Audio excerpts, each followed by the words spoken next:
한편 기독도는 등에 있는 짐 때문에 애를 썼지만은 절망소에서 나올 수가 없었습니다. 그때 마침 도움이라는 사람이 다가와서 물었습니다. 거기서 무엇을 하고 있습니까? 그러자 기독도 대답하기를 나는 전도자의 말을 듣고 장래의 진노하심에서 피하기 위해 좁은 문으로 가다가 이곳에 빠졌습니다. 그러자 그는 손을 이리 주십시오 하고 건져 주었습니다. 그리고 기독도에게 말하기를 이곳은 죄인들이 자기의 멸망 상태를 깨달을 때에 그 마음속에서 생기는 두려움과 낙심들이 모두 모여가지고 절망소라고 부르게 된 것입니다. 기독도는 혼자서 쓸쓸히 길을 가다가 먼 곳에서 한 사람이 걸어오고 있는 것을 보게 되었습니다. 그 사람은 세상 지혜, 세지라는 사람으로서 현세 정략이라는 도시에 살고 있었습니다. 그는 벌써 기독도가 장망성을 떠난 이야기를 소문으로 듣고 있었기 때문에 그를 보자마자 짐작을 했습니다.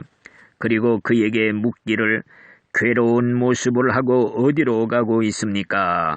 그러자 기독도 대답하기를 저는 좁은 문을 향해서 가고 있습니다. 제 소원은 무거운 짐을 벗어버리는 것입니다. 이 짐을 벗겨줄 사람이 내 고향에는 아무도 없습니다. 그래서 제 짐을 벗으려고 이 길로 가는 중입니다. 그러자 세지가 하는 말이 당신의 짐을 벗으려면 이 길로 가야 한다고 누가 말해 주었습니까? 기독도 대답하기를 전도자입니다. 그 사람이 가르쳐준 이 길은 세상에서 가장 험한 길입니다. 이 길로 가면 고통과 위험과 죽음을 만나게 될 것입니다. 어찌 그런 경험 없는 자의 말을 듣고 귀중한 목숨을 버리려고 하십니까? 그러자 기독도 대답하기를 그러나 내 등에 있는 이 짐은 그 모든 것들보다도 더욱 무겁고 두렵습니다. 그러자 세지가 또 말하기를 그런데 어떻게 해서 처음에 당신이 무거운 짐을 지고 있다는 것을 알게 되었습니까? 예, 바로 이 책 때문입니다.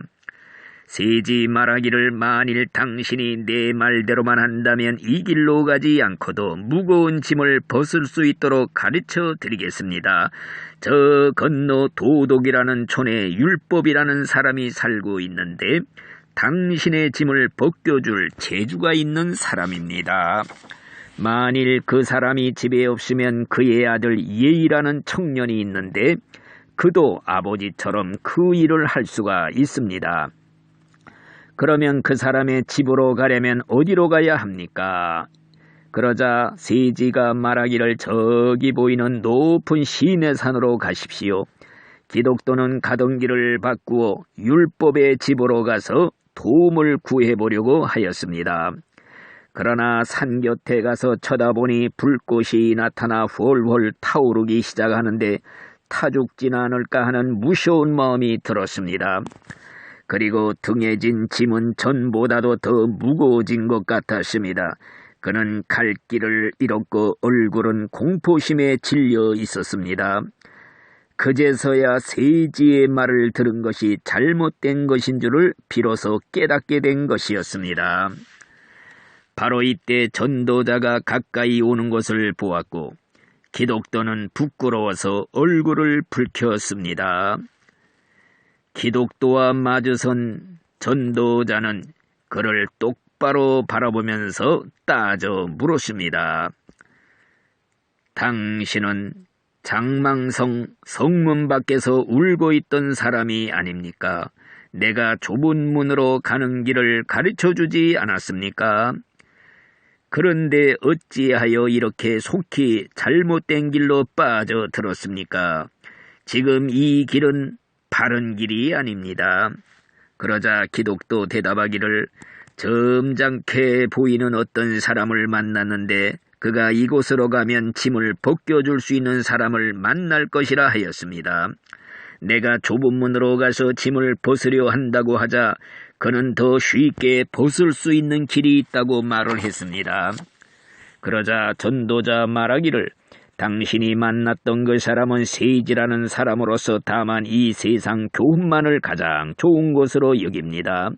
세지는 이방 사람이고 율법은 사기꾼입니다. 그의 아들 예인은 위선자로서 당신을 도와줄 수가 없습니다. 당신의 짐을 벗겨줄 수 있다는 그 율법이라는 사람은 여종의 자식으로서 무력하기가 짝이 없습니다. 지금도 자녀들과 종노릇을 하고 있는 여자가 어떻게 당신의 짐을 벗겨 자유를 줄 수가 있겠습니까? 그 사람에 의해서 짐을 벗은 사람은 한 사람도 없습니다. 앞으로도 영원히 없을 것입니다. 그러므로 성경에 기록되기를 율법의 행위로서 그의 앞에 의롭다 하심을 얻을 육체가 없느니라, 이렇게 기록이 되어 있습니다. 당신이 지극히 높으신 분의 말씀을 저버리고 곁길로 간 것은 멸망을 자초하는 일입니다. 하나님의 말씀에 기록되기를 무릇 율법을 행하여 구원받으려는 자들은 저주 아래 있는 자들이라고 기록을 하였습니다. 세지는 당신을 꿰어내어서 좁은 문을 벗어나 멸망으로 이끌어 드리려고 한 사람입니다. 나는 당신을 바른 길에서 쫓아낸 그 사람을 혐오합니다. 그리고 그 사람의 말에 귀를 기울였던 당신마저도 혐오합니다. 그 자가 당신을 유혹해서 십자가를 싫어하게 한 것을 원통히 여기십시오. 이 말을 들은 기독도는 슬피 울기 시작했습니다. 오, 슬픈 일입니다. 저는 이제 다 틀렸습니다. 기독도는 이제 구원받을 길이 없고 죽는 것밖에는 바랄 것이 없어서 슬피 울기 시작을 했습니다. 그러면서 하는 말이 지금이라도 다시 좁은 문으로 갈 수가 없겠습니까? 내 죄가 용서받을 수가 있겠습니까? 혹시 좁은 문으로 갔다가 부끄러움이나 당하고 쫓겨나지는 않겠습니까? 저는 지금 후회하고 있습니다. 그러자 전도자 말하기를 당신의 죄는 큽니다. 그러나 좁은 문을 지키는 자는 당신을 받아들일 것입니다. 다시는 곁길로 가지 않도록 조심하십시오. 기독도와 전도자는 악수하고 웃으면서 평안히 잘 가라고 인사한 후에 헤어졌습니다. 다시는 세지와 같은 율법주의 선생에게 속지 않겠노라 굳게 다짐을 했을 것입니다. 인간은 율법을 지켜 행함으로서는 절대 구원받을 수 없는 이유가 여러 가지로 있습니다. 왜냐하면 율법의 본질을 지킬 사람은 세상에 한 사람도 없기 때문입니다. 율법에 살인하지 말라, 간음하지 말라, 이렇게 기록을 했습니다. 예수님은 마음으로 형제를 미워하면 이미 살인죄를 지었다고 그랬습니다. 여자를 보고 음력을 품으면 마음에 이미 간음죄를 지었다고 그랬습니다. 모든 사람이 다 율법을 범했습니다. 율법을 범하는 자에게는 사망과 저주가 임하기 때문에 인간은 율법 앞에서는 절망할 수밖에 없는 것입니다. 기독도와 같이 율법의 길로 가서 구원받으려는 사람은 일생 무거운 죄의 짐을 지고 방황하다가 구원의 길을 찾지 못하고 지옥으로 갈 수밖에 없는 것입니다. 아멘.